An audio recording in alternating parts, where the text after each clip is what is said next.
So hello friends, आज मैं पढ़ाने जा रही हूँ आप लोगों को केमिकल इक्वेशंस के बारे में और उनके टाइप्स के बारे में। उस दिन हमारा लेक्चर पूरा कंप्लीट नहीं हो पाया था, तो आज मैं पार्ट सेकंड लेके आई हूँ आपके लिए। और अगर आपको पार्ट वन भी देखना है, क्योंकि उसमें भी कुछ इक्वेशंस इंपॉर्टेंट ही थी, मतलब यहाँ पे थोड़ी डिफ़िकल्ट आ जाती है और वहाँ थोड़ी बेसिक सी इजी इक्वेशंस थी। अगर आपको वो भी पढ़नी है तो उसका लिंक मैं डिस्क्रिप्शन बॉक्स में डाल दूँगी और वहाँ पे जाके आप उस वीडियो को देख सकते हैं। ज़्यादा बड़ी वीडियोस नहीं है, बट आपके लिए हेल्पफुल है। और मतलब जैसे छोटी बेसिक्स है, हमें हर चीज़ चालू करनी चाहिए, तो बेसिक्स है। तो लेट्स स्टार्ट अवर सेशन। तो यहाँ पे हमारी रिएक्शन क्या है, C6H12O6 प्लस O2। ग्लूकोज में जब हम ऑक्सीजन ऐड होता है तो क्या होता है, हमारा CO2 प्लस H2O बनता है और साथ में क्या रिलीज़ होती है, हीट रिलीज़ होती है। यहाँ पे हमारे सिंपल सी रिएक्शन है कि हमारी C की वैल्यू कितनी है, 6 है। यहाँ पे C की वैल्यू कितनी है, 1 है। तो हम यहाँ C की वैल्यू किस में चेंज कर देंगे, 6 में चेंज कर देंगे। इधर हमारी H की वैल्यू कितनी है, 12 है। और यहाँ H की वैल्यू कितनी है, 2। तो हम इसको चेंज करने के लिए 12 में क्या करेंगे, 6 से अगर हम इसको मल्टीप्लाई करेंगे तो 6 2 जा 12 हमारे क्या हो जाएंगे, H की वैल्यू हो जाएगी। अब नेक्स्ट आगे हम क्या करते हैं, हमारे क्या चेक करते हैं, ऑक्सीजन यहाँ पे क्या है, इसमें कितनी ऑक्सीजन है, 6 ऑक्सीजन है। इसमें कितनी ऑक्सीजन है, 2 ऑक्सीजन है। टोटल कितनी ऑक्सीजन हो गई, 8। और एरो के दूसरी साइड में कितनी है, यहाँ पे ऑक्सीजन की वैल्यू कितनी है, यहाँ पे 6 2 जा 12 हमारी किसकी वैल्यू है, ऑक्सीजन की। 12 प्लस यहाँ पे 6, इसकी वैल्यू कितनी है हमारी ऑक्सीजन की, 6 है। टोटल कितनी हुई, 18। मीन्स अब यहाँ पे हमारे पास 8 तो है, हमें कितने चाहिए, 10 चाहिए। तो यहाँ 6 हमारा दे रखा है हमारे पास में। अगर हम इसको 12 कर देंगे इस 2 को, तो हमारे कितने हो जाएंगे, तो हमारे पास 18 ऑक्सीजन हो जाएगी। तो हम इसको क्या करेंगे, 6 से मल्टीप्लाई करेंगे। अगर हम इस O को, हमारा हो जाएगा 6 2 जा 12, मतलब 6 2 जा 12, 12 प्लस 6 इक्वल्स टू 18। 18 इधर भी ऑक्सीजन, 18 इधर भी ऑक्सीजन। और साथ में क्या होती है, रिलीज, हीट रिलीज होती है। ये हमारी रेस्पिरेशन की रिएक्शन है। ये हमारी किसके अंदर आती है, एक्सोथर्मिक रिएक्शन में। क्योंकि एक्सोथर्मिक रिएक्शन में हमेशा हीट, एनर्जी, ये सारी क्या होती है, हमारी रिलीज होती है, इवॉल्व होती है हीट और एनर्जी वगैरह। तो हम यहाँ वापस हमारी रिएक्शन चेक करेंगे। C6 C6 H12 H6 2 जा 12 O6 प्लस 12 18 एंड यहाँ पे 12 प्लस 6 18। हमारी रिएक्शन क्या होगी, बैलेंस। और रिएक्शन कौन सी है, एक्सोथर्मिक रिएक्शन। नेक्स्ट हमारी रिएक्शन है Na2SO4 प्लस BaCl2 इस टू BaSO4 प्लस NaCl।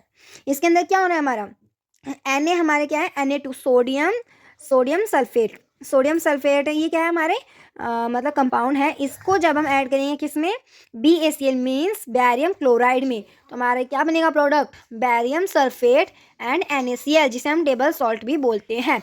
इस रिएक्शन में क्या हो रहा है, हमारे आयंस क्या हो रहे हैं, चेंज हो रहे हैं। Na ने अपना आयनिक कंपाउंड किसके साथ बना लिया, Cl के साथ।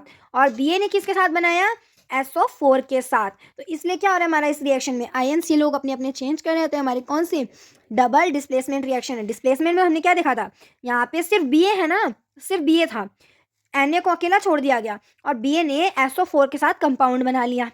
बट यहाँ पे केस अलग ही है कि Na जो है, Na अकेला नहीं रहता है। Na किसके साथ कंपाउंड बना लेता है, Cl के साथ बना लेता है। तो हमारी कौन सी मतलब रिएक्शन है, डबल टाइम्स डिस्प्लेसमेंट हो रहा है इसके अंदर। आयन जो कंपाउंड्स है वो अपने आयन्स चेंज कर रहे हैं। इसके अंदर हमारे Na2 है, यहाँ पे Na1 है, हम इसको चेंज कर देंगे 2 में। आगे SO हमारा 4 है, यहाँ पे SO हमारा 4 है। Ba1 एंड Cl2 तो हमारी रिएक्शन क्या हो गई, बैलेंस। इसके अंदर एक चीज़ और है, ये प्रेसिपिटेट रिएक्शन भी है, क्योंकि इसके अंदर BaSO4 क्या है हमारा, वाइट प्रेसिपिटेट है।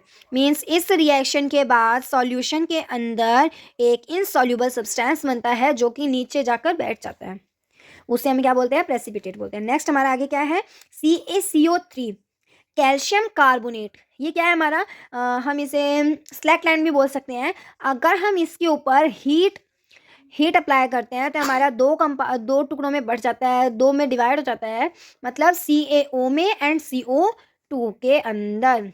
मतलब ये एक हमारा क्या बन गया, CaO बन जाता है, कैल्शियम ऑक्साइड, और CO2 मतलब कौन सी, कार्बन डाइऑक्साइड गैस बन जाती है। यहाँ पे हम चेक करते हैं, हमारा Ca1 है, यहाँ पे हमारा Ca1 है। ये क्या है हमारा C1 एंड C1। ओ की वैल्यू कितनी है, यहाँ 3 है, और इधर हम चेक करते हैं यहाँ पे कितना 1 + 2 आ गई ना, यहाँ पे भी 3। तो हमारी रिएक्शन क्या है, प्री बैलेंस्ड रिएक्शन है, जिसके अंदर हीट हमारे साथ में ली जा रही है। तो ये हमारी कौन सी रिएक्शन हो गई, वो एंडोथर्मिक रिएक्शन हो गई, जिसके अंदर ये 2 कंपाउंड्स में डिवाइड हो रही है, इसलिए हम इसको डिकम्पोजिशन रिएक्शन भी बोल सकते हैं। अब हमारे इसके अंदर हमारी लास्ट रिएक्शन क्या है, एल्यूमिनियम ऑक्साइड की रिएक्शन हम करवा रहे हैं किसके साथ, सोडियम हाइड्रोक्साइड के साथ। तो हमारा प्रोडक्ट क्या बनता है, सोडियम एल्यूमिनियम ऑक्साइड बनता है, और उसके साथ में हमारा बाय प्रोडक्ट क्या निकलता है, H2 हमारा क्या है, इसमें बाय प्रोडक्ट है। तो हम इस रिएक्शन को बैलेंस करेंगे अगर, तो हम देखते हैं क्या होगा, Al2 Al की वैल्यू कितनी है हमारे पास 2 है, बट Al की वैल्यू इसके अंदर कितनी दे रखी थी, हमें 1 दे रखी थी। तो हमने इस Al को 2 करने के लिए हमने क्या किया, यहाँ पे 2 लिख दिया। तो Al हमारा किससे मल्टीप्लाई हो गया, 2 से मल्टीप्लाई हो गया। आगे हमारी ऑक्सीजन कितनी है, यहाँ पे ऑक्सीजन हमारी 3 + 1 4 है यहाँ पे, और ऑक्सीजन यहाँ पे हमारी कितनी है, 5 है। तो एक बार हम O को क्या करेंगे, साइड करते हैं कि अभी हम इसको नहीं छेड़ेंगे। हम आगे जाते हैं, हमारा Na पे ध्यान देते हैं पहले। Na यहाँ कितना है, 1 है, और Na यहाँ कितना है, 2 है। तो हमें इस Na को भी क्या करना पड़ेगा, 2 में कन्वर्ट करना पड़ेगा। अब आगे जाते हैं हम, Na हमारा बैलेंस हो गया। अब आगे क्या बचा हमारा, ऑक्सीजन को हमने छोड़ ही दिया, आगे बचा हमारा हाइड्रोजन। हाइड्रोजन की वैल्यू कितनी है यहाँ पे 2, और यहाँ पे हाइड्रोजन की वैल्यू कितनी है 2। तो हमारा हाइड्रोजन क्या है, बैलेंस्ड है। अब हम आगे हमारा क्या है, ऑक्सीजन को चेक करते हैं। ऑक्सीजन कितना है हमारे यहाँ पे, ऑक्सीजन की वैल्यू यहाँ पे 3 प्लस यहाँ पे ऑक्सीजन 2 हो गया, तो 3 + 2 = 5। और यहाँ पे ऑक्सीजन की वैल्यू कितनी है हमारी, यहाँ पे 2 × 2 = 4, 4 + 1 = 5। ऑक्सीजन हमारा अपने आप ही बैलेंस हो गया, हमें करना ही नहीं पड़ा।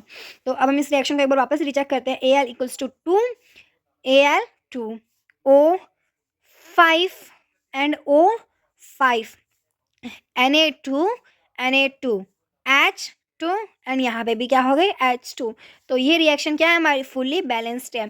अगर कोई रिएक्शन हमारी बैलेंस्ड नहीं होती है तो हम उसे क्या बोलते हैं, स्केलेटल इक्वेशन बोलते हैं।